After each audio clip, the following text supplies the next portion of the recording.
Deuxième lettre aux Thessaloniciens, chapitre 1.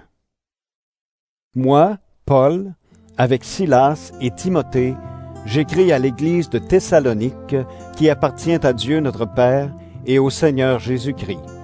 Que Dieu le Père et le Seigneur Jésus-Christ vous bénissent et vous donnent la paix. Frères et sœurs chrétiens, nous devons sans cesse remercier Dieu pour vous. Cela est juste, parce que votre foi fait de grands progrès et l'amour que chacun de vous a pour les autres grandit de plus en plus. C'est pourquoi nous disons aux autres églises de Dieu combien nous sommes fiers de vous. En effet, vous restez fidèles et vous gardez la foi, malgré les souffrances et les difficultés que vous connaissez. Ces souffrances montrent que Dieu juge avec justice.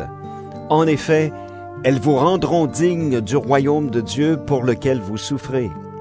Oui, Dieu fera ce qui est juste. Il fera souffrir ceux qui vous font souffrir. À vous qui souffrez, Dieu vous donnera le repos avec nous quand le Seigneur Jésus apparaîtra. Il viendra du ciel avec ses anges puissants au milieu d'un grand feu. Et il punira ceux qui ne connaissent pas Dieu et qui n'obéissent pas à la bonne nouvelle de notre Seigneur Jésus. Voilà la punition pour ces gens-là. Ils seront détruits pour toujours, loin du Seigneur et loin de sa puissance glorieuse. Ceci se passera le jour où le Seigneur viendra. Alors ceux qui lui appartiennent lui rendront gloire. Tous ceux qui croient en lui l'admireront. Vous serez parmi eux, parce que vous avez cru au témoignage que nous vous avons donné. C'est pourquoi nous prions sans cesse pour vous.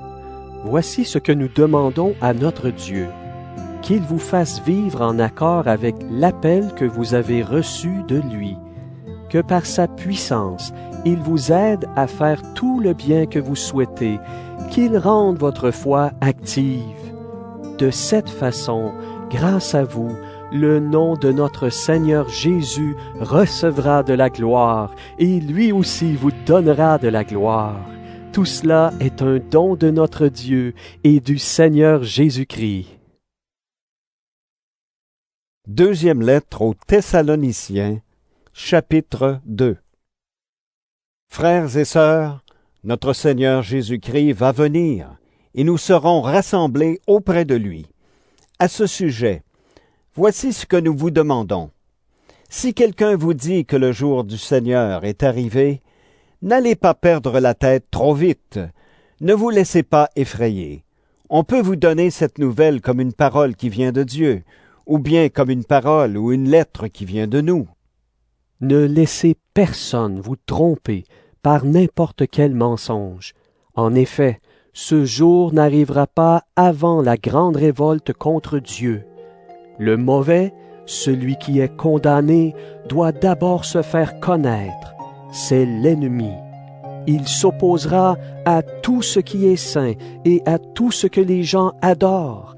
Il osera s'asseoir lui-même dans le temple de Dieu et il affirmera qu'il est Dieu. Quand j'étais encore avec vous, je vous en ai parlé. Est-ce que vous l'avez oublié? Et maintenant, vous savez ce qui le retient? Ainsi, il se montrera seulement au moment prévu. La puissance mystérieuse du mauvais est déjà en train d'agir. Quand ce qui le retient encore ne sera plus là, il n'agira plus en se cachant. Alors le mauvais sera découvert, et le Seigneur Jésus le fera mourir par le souffle de sa bouche. Il le détruira en apparaissant avec puissance. Quand le mauvais viendra avec la force de Satan, il fera toutes sortes d'actions puissantes. Il fera des choses étonnantes et extraordinaires pour tromper les gens. Par toutes sortes d'actions mauvaises, il trompera les gens qui se perdent. Et ils se perdent parce qu'ils n'ont pas reçu et aimé la vérité qui pouvait les sauver. À cause de cela, Dieu leur envoie une force trompeuse qui les fait croire aux mensonges. Alors, tous ceux qui n'ont pas cru à la vérité, mais qui ont pris plaisir à faire le mal, seront condamnés. Frères et sœurs très aimés du Seigneur, Nous devons remercier Dieu à votre sujet en toute occasion. En effet, Dieu vous a choisi depuis le début pour vous sauver. Et vous êtes sauvés parce que le Saint-Esprit rend votre vie sainte et parce que vous croyez à la vérité. Il vous a appelé à cela par la bonne nouvelle que nous vous avons annoncée pour que vous participiez à la gloire de notre Seigneur Jésus-Christ. Alors, frères et sœurs, résistez et gardez solidement l'enseignement que nous vous avons donné, en parole ou par lettre. Dieu notre Père nous a aimés et il nous a donné gratuitement un encouragement qui dure toujours et une espérance solide. Nous lui demandons, ainsi qu'à notre Seigneur Jésus-Christ lui-même, de remplir vos cœurs de courage, qu'il vous donne la force de faire toujours le bien en actes et en paroles. Deuxième lettre aux Thessaloniciens, chapitre 3. Enfin, frères et sœurs, priez pour nous.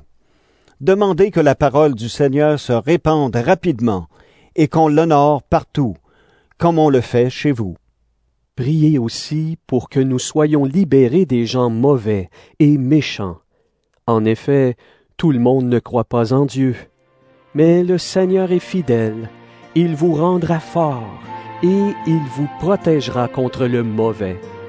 Le Seigneur nous donne confiance à votre sujet.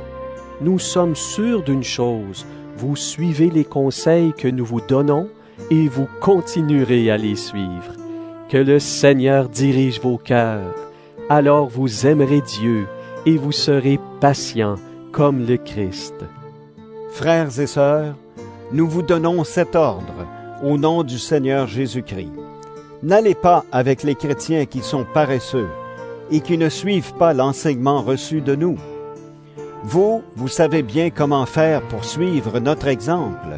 Chez vous, nous n'avons pas vécu comme des paresseux. Nous n'avons demandé à personne la nourriture que nous avons mangée, mais nous avons travaillé durement, et nous nous sommes fatigués nuit et jour. Nous avons travaillé pour ne rien vous coûter. Bien sûr, nous avions le droit de recevoir votre aide, mais nous avons voulu être pour vous un exemple à imiter. En effet, quand nous étions chez vous, nous vous avons donné ce conseil. Celui qui ne veut pas travailler, qu'il ne mange pas non plus. Pourtant, nous entendons dire ceci. Parmi vous, certains sont paresseux. Ils ne font rien, mais ils se mêlent des affaires des autres. À ces gens-là, nous donnons ce conseil, ou plutôt cet ordre, au nom du Seigneur Jésus-Christ. Travaillez dans le calme pour gagner vous-même votre nourriture. Et vous, frères et sœurs, continuez à faire le bien, sans vous décourager. Si certains n'obéissent pas à ce que nous disons dans cette lettre, prenez cela au sérieux. N'allez plus avec eux pour qu'ils aient honte, mais ne les traitez pas comme des ennemis. Donnez-leur des conseils, comme à des chrétiens. Que le Seigneur de la paix vous donne lui-même la paix, toujours et en toute occasion. Que le Seigneur soit avec vous tous. La salutation est de ma main à moi, Paul. Voilà comment je signe toutes mes lettres. C'est mon écriture. Que l'amour de notre Seigneur Jésus-Christ soit avec vous tous.